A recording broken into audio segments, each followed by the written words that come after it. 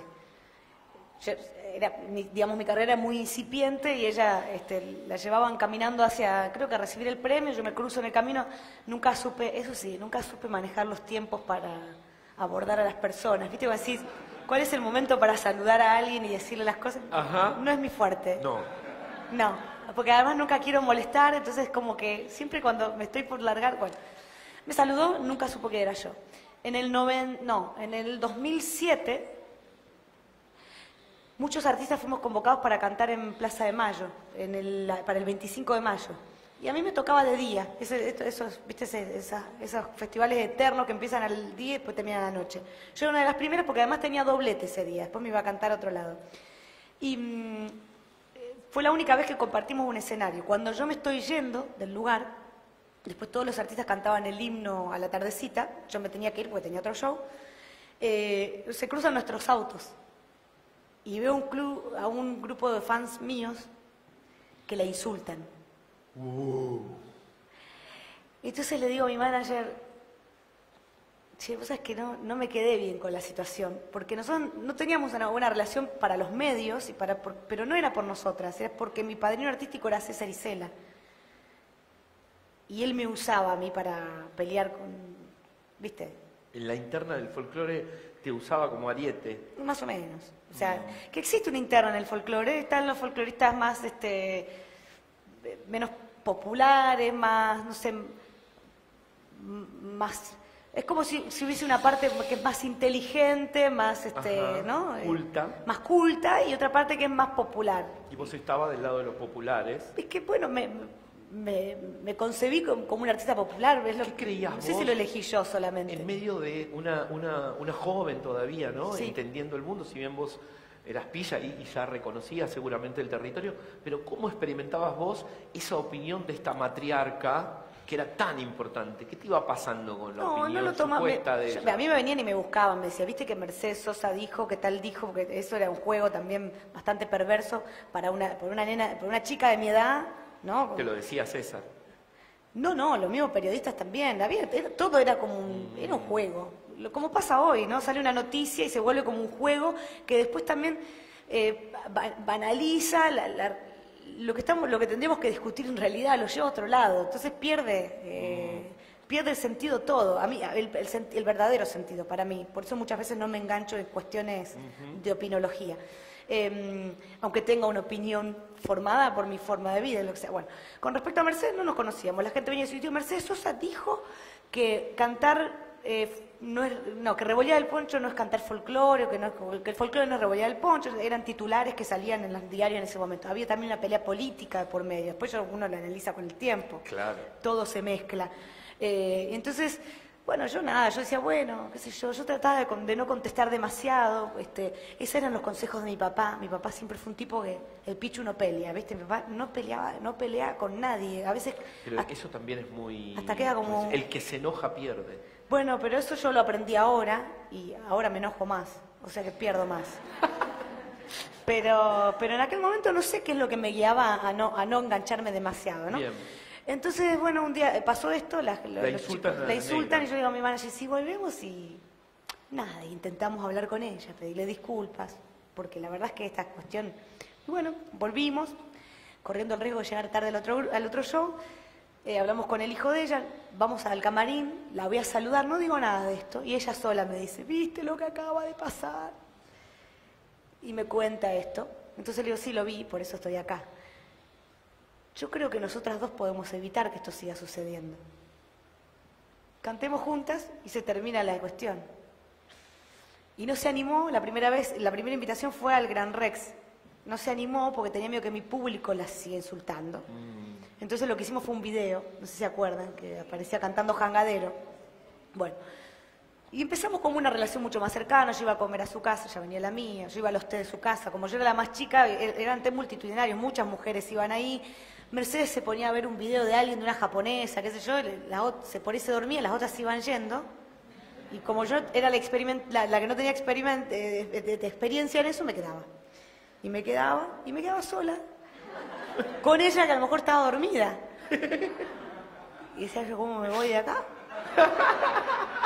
Y venía María, que me había agarrado un cariño enorme. María fue la persona que la cuidó hasta el final. Hasta el final. Y me decía, ¿todo bien? Le digo yo. Digo, nada más que, bueno, ya es tarde. Sí, cuando quieras, me dice. Porque era como algo que sabías cuando empezaba, pero no cuando terminaba. Y, viste, por esta cuestión de respeto, de no saber, claro, viste, claro. ¿cómo me voy a ir? Estaba durmiendo, por lo menos saludarla. Despertarla, no quería despertarla. Entonces, y bueno, y empezamos a tener una relación, te digo, hermosa. Y por ahí me llamaba por teléfono y se me ponía a hablar un montón. Y yo, en medio de todo eso, yo a lo mejor estaba cocinando, porque bueno, yo ya tenía como una vida de ama de casa en medio de todo esto. Y me regaló unos aros muy lindos, supongo que habrán sido muy caros, porque cuando entraron a robar a mi casa se los llevaron. Que tenía yo de recuerdo, me dijo, ponételos para una ocasión especial. Oh. Y la verdad es que nunca los usé porque no sabía cuál era la ocasión especial. Te quedaste esperando la ocasión especial, ya te habías casado. Estará usando a alguien que le sirva, no sé. Sí, ya me había casado, de todo eso. Y bueno, y ahí fue como empezamos a tener esta relación y empezamos a cantar juntas, surgió lo del Mar del Plata y después lo de Cosquín, que ella me invita a cantar y esa misma noche tengo el privilegio de cantar con Horacio y con Mercedes la misma noche. Dos personas que no se llevaban muy bien por esta cuestión de división. ¿Cuál era la diferencia fundamental entre ellos dos? Fundamental, digamos, en cuanto al carácter. Sí, y a lo que significaban culturalmente. Lo mismo que te dije antes. Me parece que Mercedes siempre representó un poco más a la parte más intelectual, y Horacio siempre fue el más popular, el cantor del pueblo, por así decirlo. Esto para mí es bastante injusto de parte de los dos, la apreciación, porque ella también era muy popular, lo sigue siendo. ¿Y el carácter cómo era la diferencia? Los dos eran personas de carácter. Mercedes me parece que tenía como esta cuestión más, ¿cómo explicarlo? Sufría más un montón de situaciones y Horacio era como más optimista. Yo te lo voy a... Para que lo entiendas te cuento una anécdota, que fue la anécdota después de Cosquín. Canto con ellos,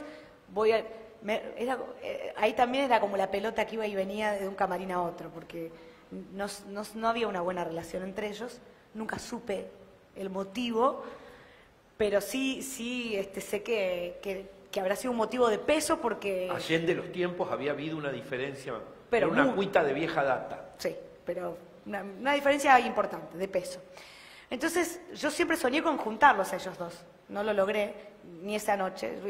Horacio me decía, anda, que te está esperando.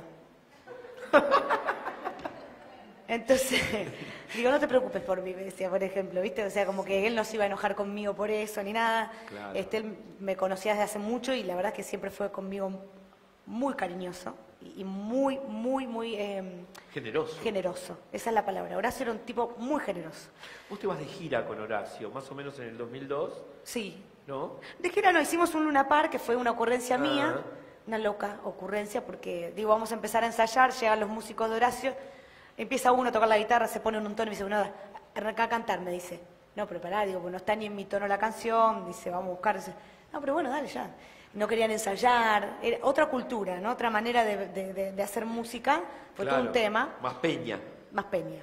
Y bueno, costó, pero salió. No, él muy predispuesto, pero por ahí el entorno les costaba, ¿no? Tenían otro. Claro.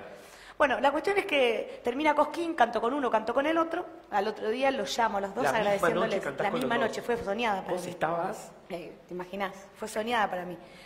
La llamo a ella. Mercedes, qué honor, qué bueno, le agradezco, pues fue para mí buenísimo. Ay, los festivales, viste lo tarde que subimos a cantar, como si... todo lo que a mí me pasa, que yo también lo sufro, y que yo soy una... Bueno, ustedes saben, yo soy una cabrona con eso, o sea, con el horario de los festivales. ¿Sí? O sea, para mí es terrible eso de subir a cantar. Porque a las 3 de la mañana. Yo soy gringa, ¿entendés? Claro. Soy gringa, no tengo, o sea, yo no soy ni de aquí ni de allá, tengo un problema con eso, que es lo que dije antes, no soy ni folclorista, porque para los folcloristas no lo soy, porque no soy Carabajal, no soy, a ver qué otro apellido así, Farías Gómez, entonces como que, y soy una gringa que se puso a cantar folclore, y bueno, le fue bien, pero viste raro, y, entonces, y tengo también parte de eso, ¿no? Y para los gringos también soy una cosa rara porque me dediqué al folclore. ¿No? Entonces, no soy ni aquí ni allá. Bueno. Porque sos anfibia, Sole. Sí, bueno, pero es medio raro eso, porque mucha gente no lo entiende. Salís del agua, entrás. Claro, a mí me encanta la calle. Pero llega un momento que tenés ganas de decirle a todos, chicos. Sabés las veces que quiero levantar un dedito solo, pero bueno, no lo voy a hacer, espero no hacerlo nunca, te juro. Sueño con esa imagen, ¿viste? Porque además soy así, ¿eh? No creas, yo soy muy polvorita, muy. Bueno, la llamo Mercedes, me cuenta esto, bueno, pero también me agradece, pero como que había sufrido un poco la noche. Lo llamo Horacio, que además estaban los dos sufriendo situaciones de salud bastante complejas. Piba me dice, no sé qué mierda, estoy pensando dejar de cantar, me siento mejor que antes. Y esa es la diferencia que tenían ellos dos, para que vos lo entiendas. Y él siempre fue mucho mayor de edad que ella, ¿no? Y sin embargo, entonces yo creo que tengo un poco de los dos, salvando la distancia, porque la verdad es que me llevaron y me van a llevar toda la vida años luz. Ella porque era la voz de la tierra y fue siempre muy inteligente para elegir su repertorio y hacer propias sus canciones, cosa que yo, por lo menos hoy, no puedo decir lo mismo. Y él porque a pesar de que todo el mundo lo tilda de popular, minimizando el tema de la inteligencia, ¿no? Lo digo por ese lado. Yo creo que lo popular puede ser inteligente y puede ser intelectual, pero bueno, parece que en esta sociedad tiene que haber como esa división. Somos la sociedad del River Boca, de Soda Stereo, Los Redonditos de Ricota, de Soledad Mercedes Sosa, si quieren buscar, ¿no? Ni hablemos hoy, para de contar.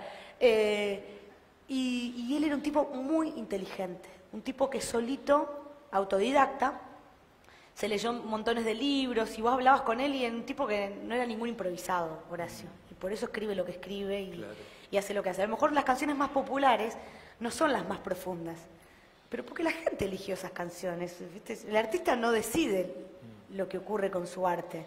O sea, vos me decís, yo revoleaba el poncho, sí, es lo único que hace revolear el poncho, es que la gente me eligió revoleando el poncho. Yo intenté hacer otras cosas, yo iba a los festivales y cantaba, cuando era muy chica cantaba un tema llamado La Segunda Independencia, fuertísimo, de los olimareños. Yo que soy americano, no importa de qué país, quiero que mi continente viva algún día feliz, que los países hermanos de Centroamérica y Sur borren las sombras del norte, ramalazos de luz. Si hay que callar, no callemos, es el modo de triunfar, y si hay que pelear, peleemos. Era fuerte la letra. Lo mismo con Pilchas Gauchas, que tuve mejor suerte, pero yo con un tema de Tu Patria, El cautivo de Tiltil. ¡Qué lindo tema! Yo lo grabé en mi primer disco. Tercer disco. Pero lo cantaba cuando era muy chica. Manuel Rodríguez. Yo le canté a Manuel Rodríguez.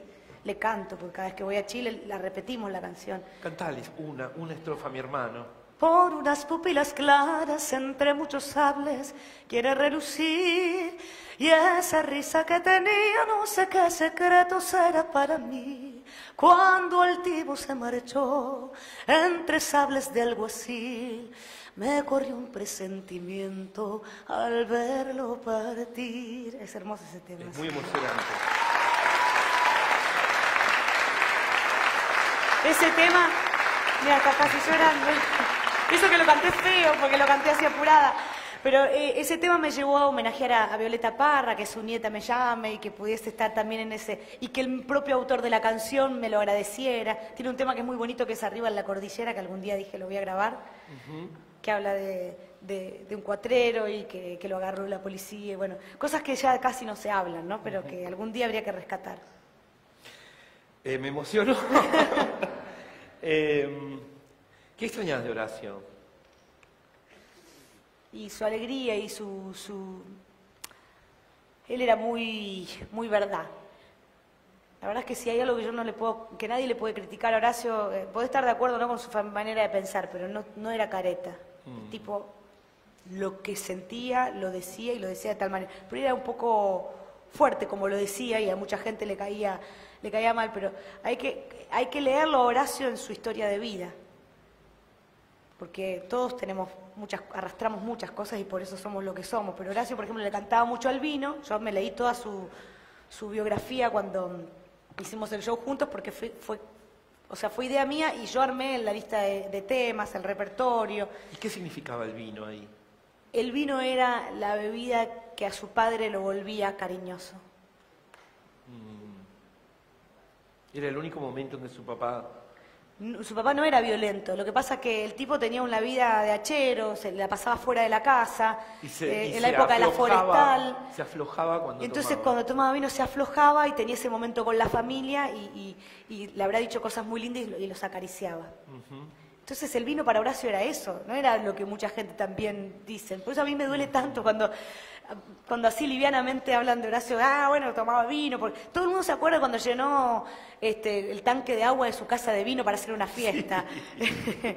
Pero el vino es mucho más que lo que dicen. Y muchos artistas del folclore le han escrito al vino, porque mucha gente de trabajo encontraba quizás en el vino.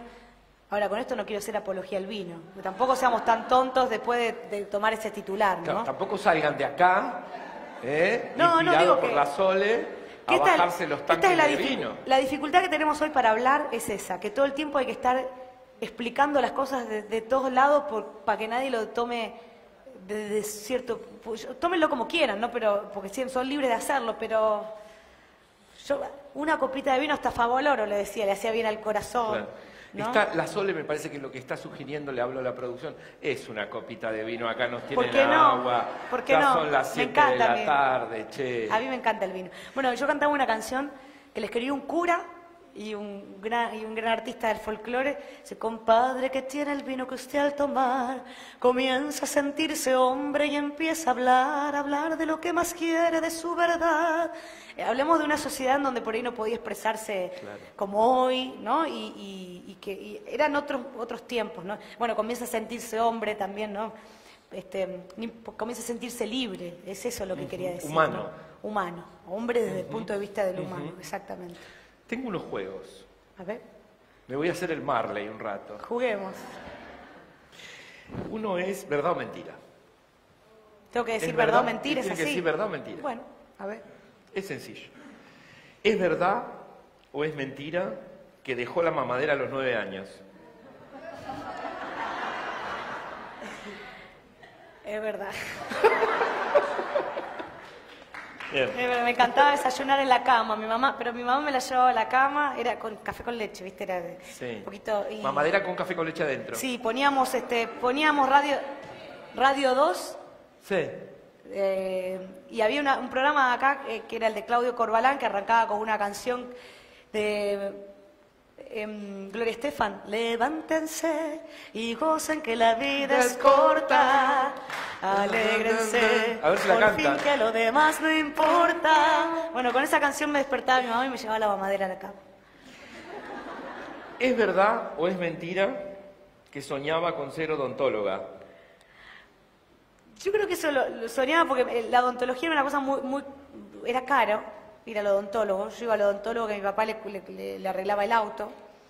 Y tuve unos dientes siempre tan feos, tantos problemas tuve con mi dentadura. Un burro de arranque por una muela. Más o menos, una cosa así. Pero después me tuve que hacer ortodoncia. Entonces yo creo que tenía que ver con eso, ¿no? Claro, Decía, claro. si hubiese sido... Mirá qué loco, porque vos sabés que yo quería ser médico, pero porque era un niño que el exilio se ve que me había afectado de tal manera que la pasaba enfermo. Mira, y bueno, yo creo que tiene que ver eso. Yo tenía genesia, que me faltaba no me creció nunca un diente, después otros que tuvieron que bajarlos con la ortodoncia, todos separados entre sí, un desastre.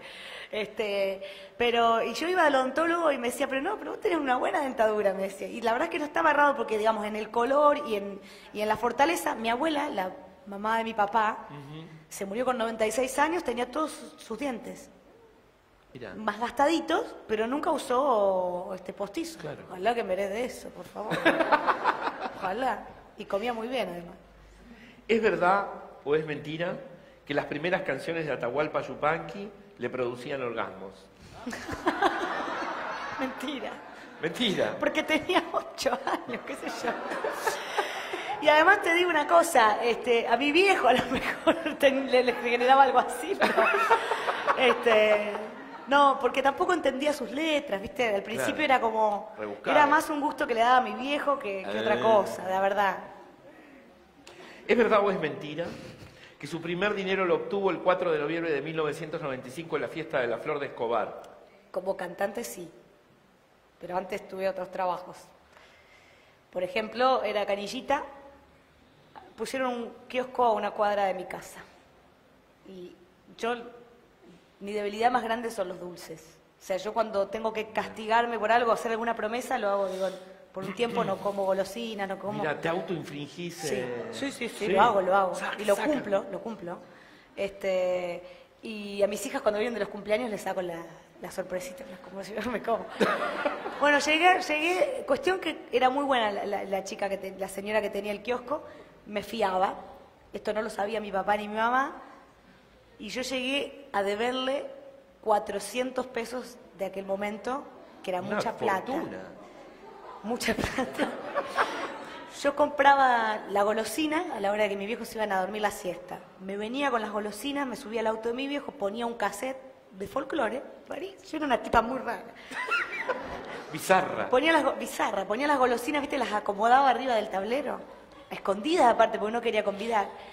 Y decía, lo último que comía era el chicle, que era lo que más duraba. El chupetín con chicle que me fascinaba. Junto chupetín todo. con chicle. Viste que había un chupetín que adentro tenía un chicle. Sí, espectacular. Me fascinaba. Bueno, entonces ponía ahí, primero empezaba por el chocolate, y así, después terminabas con el chupetín con chicle. Y escuchaba folclore, cantaba y comía las golosinas. Bueno, debía 400 mangos, tuve que empezar a laburar. Repartía, el diario era de distribución gratuita. Claro. Lo hacía en bicicleta, pero que cuando tuve la deuda subió, golpeaba la puerta de cada casa y me quedaba. Y le ponía carita, ¿viste?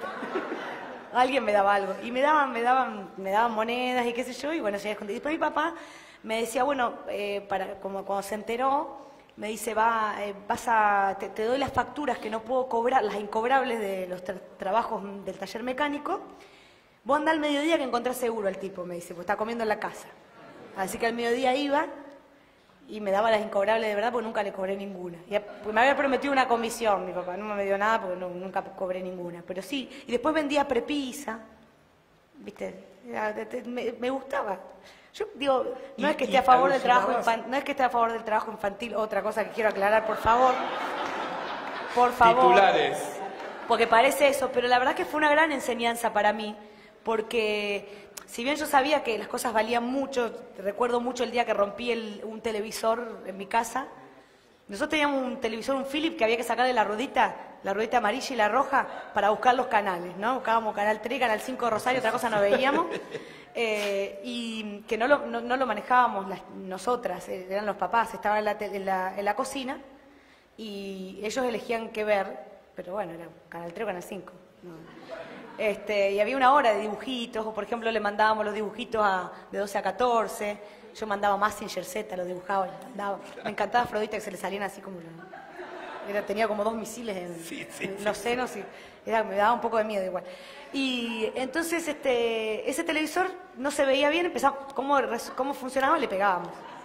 Cuando dejaba como de verse, le pegábamos. Un día el televisor realmente dejó de funcionar, después de muchos años, y mi papá compró en cuotas uno que se llama Grundig. El Grundig.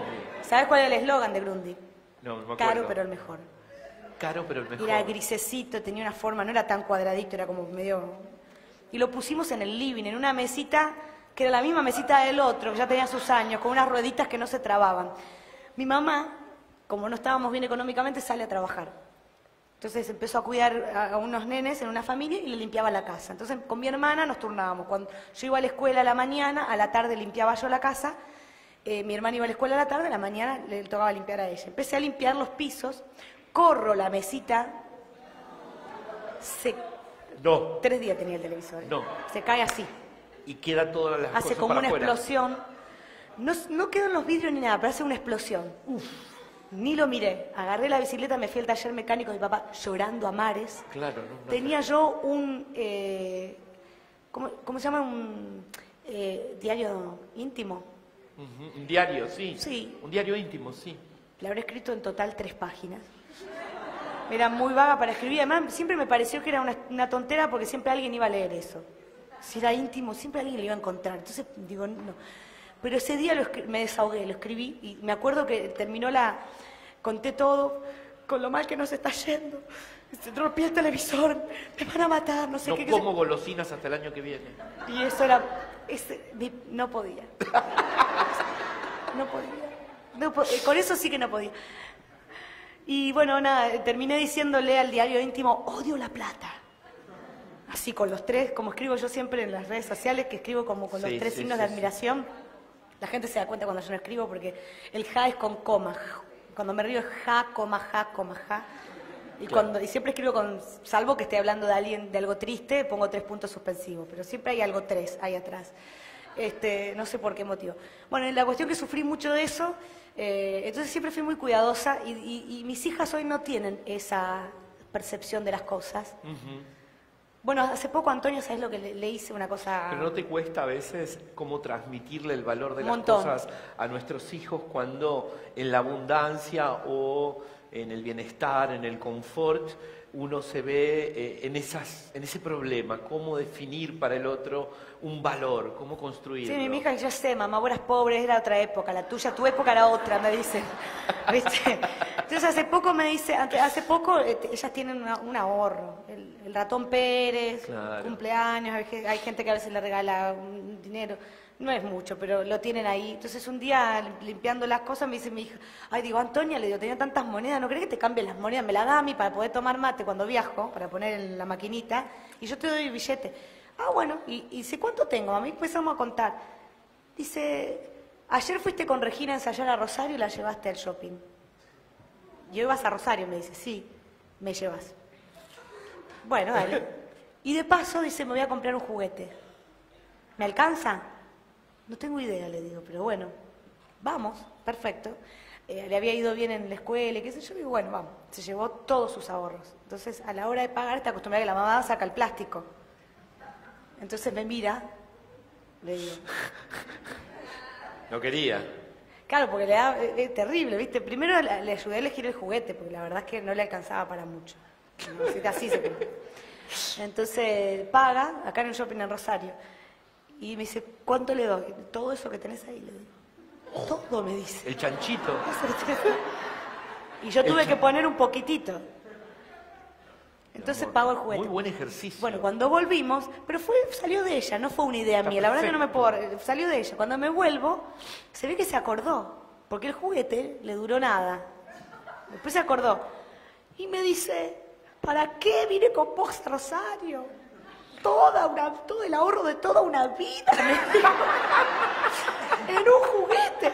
Y le digo, ¿viste cómo es? Le digo, vos ¿qué te digo siempre cuando vos te quejás de que yo me voy o que qué sé yo, cuando querés cosas? Y digo, mamá se va. Y digo, bueno, gracias a que mamá se va, vos tomás la leche, y viste, pero es como que, por más que se lo digas, no lo entiende. Claro. No lo entiende. O sea, algún día le va a caer esa ficha, pero no lo entiende. Pero eso fue una enseñanza muy interesante para ella. Sole, hablemos de música. Te voy a proponer otro juego. A ver. Yo te voy a nombrar un ritmo latinoamericano y vos, en una frase, me vas a decir lo primero que se te ocurra. Frase, no palabra. Una frase. Ok. Una frasecita. Cumbia. Alegría. Malambo. Fuerza. Tango. Nostalgia. Chacarera. Chacarera. Tiempo. Lambada. Sensualidad. Chamamé. Chamamé es casi una religión. Porque chamamé se supone que significa cosa hecha a la ligera, ¿no? Pero a mí me emociona mucho cuando voy a Corrientes, que la primera vez que entré a la República de Corrientes, es como otro país, sí, me dieron un pasaporte. Mentiroso, o sea, en broma, ¿no? Pero me hicieron la parte, ahora puedes venir, me dicen. Claro. Pues fue la última provincia a la que yo logré entrar con mi ¿Cuál fue el música. primer chamamé que aprendiste? Yo le imitaba mucho a Teresa Parodi. En realidad me gustaba imitar cuando era chica. Sandra, Teresa Parodi. Así pasábamos las horas libres de escuela. Y Teresa Parodi, yo el primer chamamé que aprendí fue Apurate José. Tenía todo un recitado que yo lo hacía, que no me lo acuerdo, ahora de grande no me lo acuerdo. Ajá. Y cada vez que venían parientes, mi papá decía, dale, cantale el chamamé. Y ese fue el primer chamamé, que hablaba de la inundación. ¿Cómo lo elegiste para La Sole? No, el segundo disco fue casi una copia del primero. Y es muy fácil. En el primero hay una samba, una chacarera, en el segundo hay más o menos lo mismo. Un tema que habla de una cuestión social. Es como el primer y segundo disco se parecen muchísimo en el repertorio y incluso la instrumentación. Yo te diría que es como el lado B de un mismo disco, ¿no? El segundo disco. Me faltan solo 2 ritmos. Bolero. Romanticismo, pero también me da como te diría los últimos románticos, ¿no? Esa cosa de antigüedad, de cómo se vivía el amor en otros tiempos, ¿no? Y el último, reggaetón. A ver qué te puedo decir con el reggaetón, porque a mí me genera mucha alegría el reggaetón también. ¿Bailás? Soy media patadura, pero Sí. con mis hijas sí bailamos. Bueno, mis hijas, el requetón, dice mi hija. Poneme un requetón. Yo no estoy muy de acuerdo con algunas letras del reggaetón, ¿Por qué? porque siento que hay una contradicción total en esta sociedad. De repente veo a las mujeres que salimos a querer defender una posición de la mujer, que esto del like que te dije antes. Sí. Hay cosas que quedan bien decirlas, pero después no las cumplimos en la vida. Entonces, si somos tan estrictas con algunas cosas, ¿por qué dejamos a veces que nos digan cosas que se supone que son un insulto? ¿Cómo viviste? Yo no Sí. quiero aclarar esto. No pienso que todas las letras de las canciones sean así, porque a veces se ponen estrictas, ¿viste? Claro. Nos ponemos estrictas. El otro día me mandaron un mensaje a una amiga donde ponían una canción de un bolero de La Media Vuelta, creo que era. Te vas porque te quiero que te vayas. Como que no habría que cantarme esas canciones porque el tipo machista que se va... Digo, parece, si lo canta una mujer, ¿qué? Ah, no lo había pensado. ¿Qué sabes quién lo escribió? Digo, ¿vos sabés que muchas de las canciones las escriben mujeres? Por ejemplo, Despacito lo escribió una mujer. ¿Así? La autora de Despacito es una mujer. Y la letra a mí me encanta. A mí la verdad que me encanta. Pero después digo, ¿por qué nos ponemos tanto en un... Claro. ¿Viste? En un punto, me parece que hay que investigar un poco más, ¿no? Y después hablar, ¿no? ¿Qué te pasó con la ola verde, la marea verde, la revolución de las hijas, esta transformación masiva, estas manifestaciones A mí multitudinarias de mujeres? A mí me cuesta mucho, los fanatismos me cuestan mucho. No estoy de acuerdo con el fanatismo de ningún tipo, ni en la religión, ni en la política. Yo digo siempre que soy fanática futbolera, pero la verdad es que tengo mis límites. Tengo mis límites. Entonces yo siento que no hay que fanatizarse, que no se lo puede, que cada uno es lo que es su historia y eso nos lleva a pensar de esta manera. Entonces, por eso me gusta esto del contacto con la gente, porque vos te vas enterando de cosas. Una vez me pasó que participé en una canción que estaba en contra de la minería, de la mega minería, cosa que yo te puedo decir, si vos me lo explicás desde el punto de vista de todo lo que genera no solamente a los seres humanos, sino también a la ecología, ¿no? Vos decís, ay, esto es un horror, pero tan horror como eso es que, no sé, que no dividamos la basura, que hagamos las cosas. ¿Eso lo decís por las posturas en contra, por ejemplo, de los productos utilizados en la industria de la soja? No, lo digo por todo, porque me pasó, yo te quería contar una historia, me pasó que después un día fui a cantar al sur y canté para toda gente que trabajaba en la minería, para el trabajador de la minería, y se me acercaron y me dijeron, ¿te podemos hablar?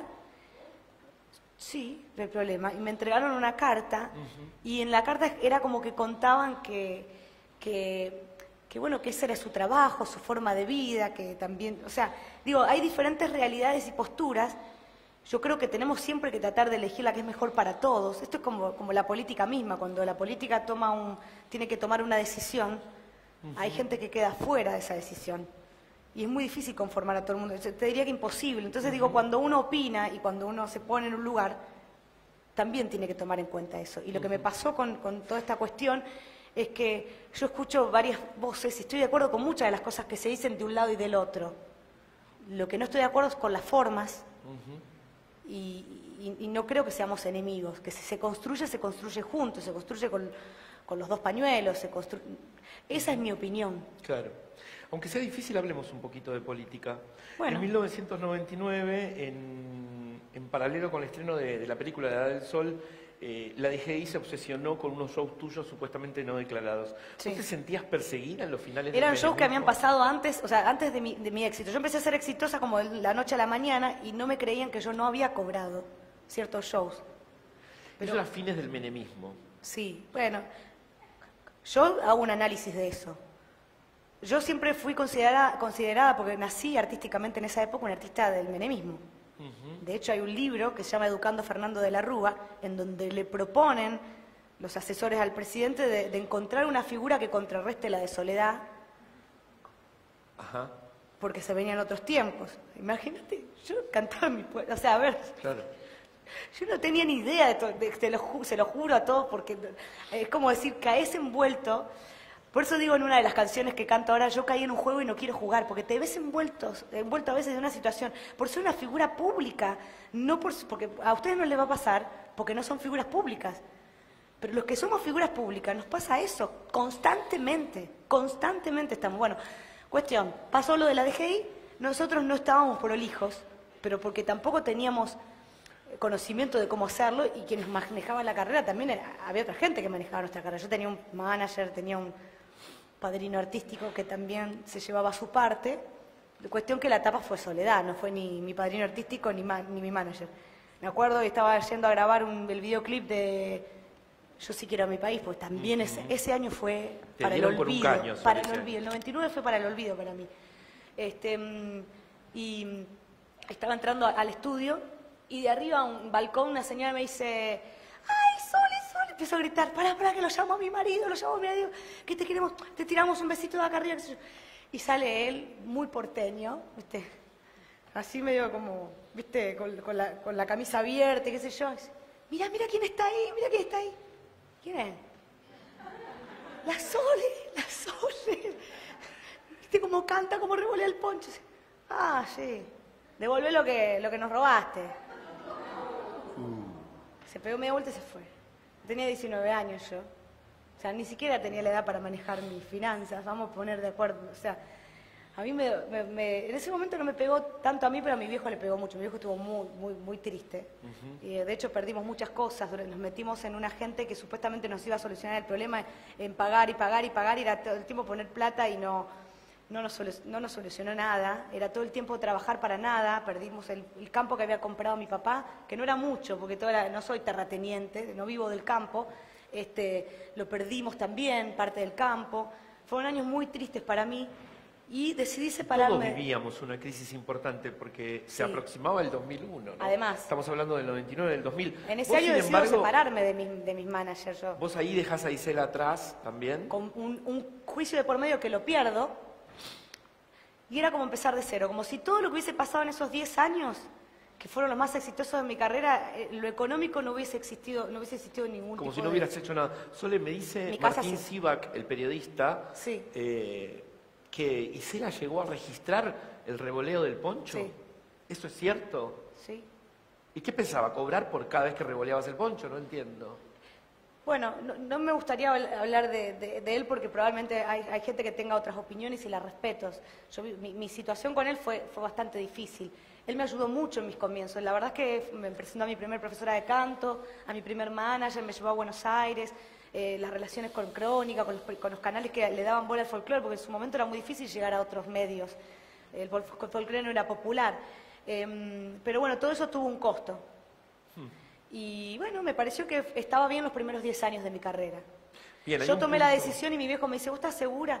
Y yo le dije: yo prefiero estar presa a no tener la libertad de decidir por mi carrera. Me acuerdo, estábamos en la pileta de casa, y era de noche, hacía un calor, entonces estábamos todavía en la pileta con mi papá. Y mi papá, bueno, firmó un papel que no tenía que haber firmado, que fue el que generó el juicio, y el que generó lo que perdiésemos a media el juicio, porque la verdad es que no nos sacó mucho dinero, que es lo que yo te contaba, por eso ese año también me largo a hacer televisión. Libertad. No, eso no tiene precio, no tiene precio. Yo la verdad es que... Aquel año, en el 2000, vos triunfás igual, se llamó el Cosquín de los bolsillos flacos, porque la crisis en el 2000 ya era fuertísima. Sin embargo, se llenó, obviamente, ¿no? Arrasaste. Gracias a Viña del Mar. ¿Gracias a quién? A Viña del Mar. Había sido Viña del Mar. Venía de triunfar en Viña del Mar y yo venía de Chile. Y en el camino me llama un periodista de Clarín y me dice, para hacerme una nota, Marta Platía creo que fue. Marta Platía. Que, Clarín. que siempre escribió muy lindas notas. Siempre decía como que terminó esa nota diciendo Cosquín volvió a brillar con la niña de sus ojos, una cosa así. Me me causó mucho cariño. No estaba acostumbrada a que los periodistas escriban así de mí.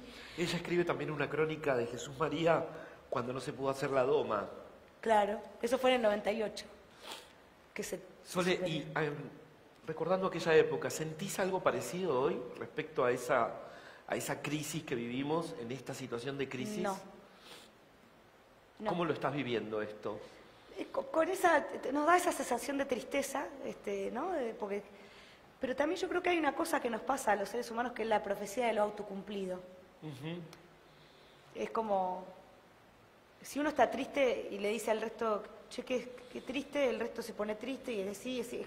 Lo mismo pasa con la sonrisa. Cuando yo digo la sonrisa, la alegría se contagia, también creo eso. Yo con esto no quiero decir que no estamos viviendo una crisis. Quiero decir de que estamos acostumbrados a vivir crisis y que no ha sido, a Dios gracias para muchos, una cosa por lo menos para la Argentina. Mucha gente sufre, gente que está como fuera del sistema y que siempre lo está. Con crisis y sin crisis siempre lo está. Sufre mucho. Pero siempre digo, los de la clase media, que es como los que también más expresan y se terminaron acostumbrando. A mí lo que más me entristece de esto es la cuestión cíclica que tenemos. Sí. Yo estoy leyendo ahora un libro de historia y estoy por el 1826, creo, por ahí, y es como decir, escucha, digo, pasa lo mismo y siempre lo mismo. Y volvemos a pasar por ahí como en una elipsis. Es una elipsis, esa es la palabra. Y entonces a mí eso me entristece, pero como soy positiva y como tengo un sobrino que estudia y que se esfuerza y que le va muy bien y tengo un ahijado que le pasa lo mismo, digo, bueno, hay una generación que se está poniendo las pilas y que probablemente nos enseñe mucho a los que... Y con esto tampoco quiero ser como sonaba los de las generaciones mayores cuando yo era chica, que decía, el futuro es de los chicos. No, el futuro, o sea, nosotros tenemos que hablar de hoy y todos tenemos que poner las pilas, los grandes, los chicos, todos. Pero bueno, también creo que todos estos cambios que estamos, este cambio de paradigma que está viviendo no Argentina, sino el mundo, siento que nos puede llevar a algo mejor. Bien. Estas discusiones que se arman, ¿no? De sí esto, sí lo otro, siento que nos pueden llevar a algo mejor.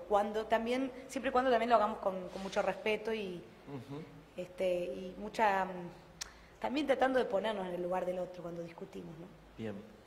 Este es casi el final, pero antes del final, ustedes saben que a Soledad le gusta mucho que el público cante, ¿no? Y es experta arengando público. Entonces lo que vamos a hacer es un juego que es con ustedes, que es una toma de examen, ¿no? A ver si se saben las letras de lo que Mariano del Mazo, uno de los periodistas que ha escrito muchísimo sobre vos... El que más tapas de Clarín me dio. ¿No? Sí, del Mazo... Él tituló Furia Gaucha, la nota, él fue el del que fue un título muy... Que después te dio como una identidad, ¿no? Y después La Bestia Folk creo que también... No, La Bestia Folk no sé si es de él, que es un título que mucha gente usa cuando me escribe. Él hizo en un momento un listado del repertorio más festivalero y seguro de la Sole en el 97. Wow. Con lo cual el juego consiste en la Sole empieza a tararear y ustedes demuestran que se saben la canción. ¿Están de acuerdo? Tarareando. Okay, usted yo tarareando tararea. No digo la letra. Usted no les canta la letra. Qué fácil que me la hiciste porque yo no me acuerdo de ninguna letra. Sí, porque ella vieron que tienen tema con la memoria. Entonces, la Sole tararea. Soy dispersa, porque vos sabés que me acuerdo de muchas cosas. Vos sabés pero no viste uso que agenda, no uso uno no nada. se acuerda de lo que quiere. Sí, pero por ahí, como digo la letra, como siempre está alguien que me salva, capaz que por eso Claro. no estoy tan... Bueno, ahora la salvan ustedes. Ella se olvida, pero tararea, nos da la melodía. Dale. ¿Bien? Son 3 o 4 cancioncitas. La primera es Salteñita de los Valles. Tai tarara tara taira, tai tarara taira, tarara taira, tai tarara taira, tarara taira, taira taira. ¿Vamos al estribillo? Muy bien.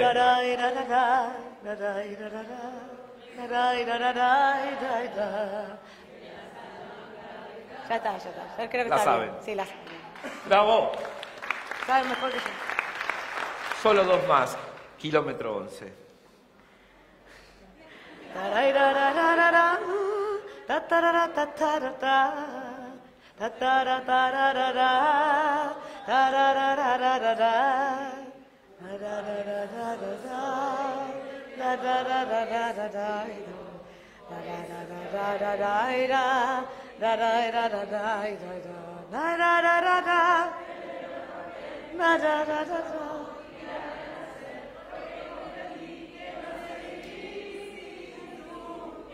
muy bien. Está bien, cantaron varias versiones porque yo canté varias versiones. Y la última, el duende del bandoneón. Ay, ¿cómo empezaba esta? Vamos. Tararaira, tararaira, tararara, tararaira, tararaira, tararaira, tararara, tararaira, tararaira, tararaira. Oh, muy bien, yo creo que si la seguimos, yo creo que está bien. Esa ni yo me la acuerdo. Y entonces, ahora que se portaron tan bien y todos aprobaron este importantísimo examen, nos merecemos una estrofa de la canción que Soledad elija para despedirnos de ustedes. Una sola. ¿Qué te puedo cantar? Porque para mí cantar es trabajar. Y ella no está haciendo eso hoy. Siempre me acuerdo de un humorista que decía que le hacía que estaba cansado de que lo inviten a contar, o sea, le invitaban a una sola y le decía, contate un chiste. Claro. Entonces, escúchame, si viene Maradona, ¿le haces patear un penal? Le decía, como diciendo, ¿cómo es la cuestión? A ver qué te puedo cantar. ¿Qué? Vivir es hoy. Bueno, esa va a salir ahora en un disco, que ya que está, se los digo, a beneficio de la Basílica de San Nicolás. Así que si pueden colaborar, estaría buenísimo. Voy a cantar, puede ser, pero voy a cantar Vivir es hoy, que es una mía, y que ya que siempre me critican de que no defiendo mucho mis canciones, porque como que no me la creo. Cuando todo pierde claridad, cuando la verdad... Busco alguna forma de volver, de renacer, respirar profundo y avanzar por un tiempo suave donde quiero descansar. Hay tantas maneras de volver. No conozco corazón que dude cuando hay amor. La pasión que me enciende se parece a tu voz. Me la agarré muy alta, pero bueno, es un poco, quería la letra más que nada, cantarla porque tiene que ver con todo lo que te dije recién. Cuando todo pierde claridad, ¿qué es lo que está pasando ahora? Muchas gracias. Me gustaría cantarles mucho más. La próxima traigo una guitarra. Gracias. Gracias a todos ustedes. Esto fue Pensamiento Contemporáneo. Muchísimas gracias a